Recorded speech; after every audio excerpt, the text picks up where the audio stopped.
আমার জানলা সবগুলো কাঠের। এই জানালা যেকোনোভাবে চারা দিয়ে ভাঙছে। ভাঙার পরে তারপরে গ্রিলের অর্ধেকটা অংশ ভাঙছে। জানলা গ্রিল অর্ধেক অংশ ভেঙে তারপর ভিতরে ঢুকছে। তো আমি কালকে আমার শাশুড়ি এই মানে সপ্তাহে ২ দিন ডায়ালিসিস চলে এবং তার অবস্থা খুব সিরিয়াস হওয়ার কারণে কালকে মাগরিবের নামাজের পরে আমরা ওনাকে দেখার জন্য সাভারে গিয়েছিলাম। আমার ২ ছেলে, আমার ওয়াইফ, ফ্যামিলি নিয়ে গেছিলাম। তো আজকে আমার স্কুলের আবার মডেল স্কুলের রিউনিয়ন, এই জন্য অংশগ্রহণ করার জন্য আমি সকাল ভোরে চলে আসছি। আসার পরে দেখি যে আমার মেইন গেট খোলার পরে যখন রুমে ঢুকতে গেছি, রুমের ভিতর থেকে আটকানো। আটকানো দেখার পরে পরে অনেক চেষ্টা করলাম খোলার জন্য, পরে আমি দৌড়িয়ে বাড়ির পিছনে গেছি।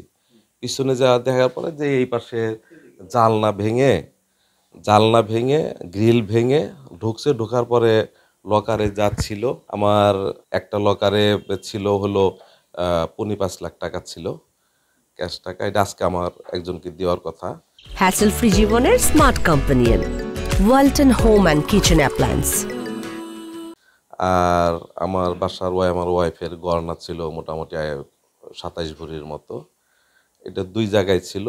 এই সব এই এই ২ রুম থেকে সব ভেঙে সব ক্লিয়ার করে নিয়ে গেছে। আমি তো আসলে এখন এটা বুঝতেও পারতেছি না এর জন্য, কারণ আমি এমনি অনেক লম্বা সময় সফরে যাই। ফ্যামিলির সবাইও যায়। আমার বোন চিটাগাঙে থাকে, সেখানে আমি ১৫ দিন ছিলাম কিছুদিন আগে। এমনি আমার শ্বশুরবাড়িও গেলে ২-৩ দিন থাকি। তো এইরকম কোনো ঘটনা আমার বাসায় কখনো ঘটে নাই। কিন্তু আজকে আমি এই কালকে সন্ধ্যার সময় মাগরিবের নামাজ পড়ে এখান থেকে বেরিয়ে গেছি, সকালে আসে এই এক রাত্রের মধ্যে, এইটুকু সময়ের মধ্যে এখন আমি কি বলবো? এখানে আমার মানে ৩ নাম্বার মানে ফ্লোরে আছে আমার ছোট ভাই। আর এই ২ নাম্বার ফ্লোরে আমি আছি, আর নিচের ফ্লোরে আমার বড় বোন থাকে।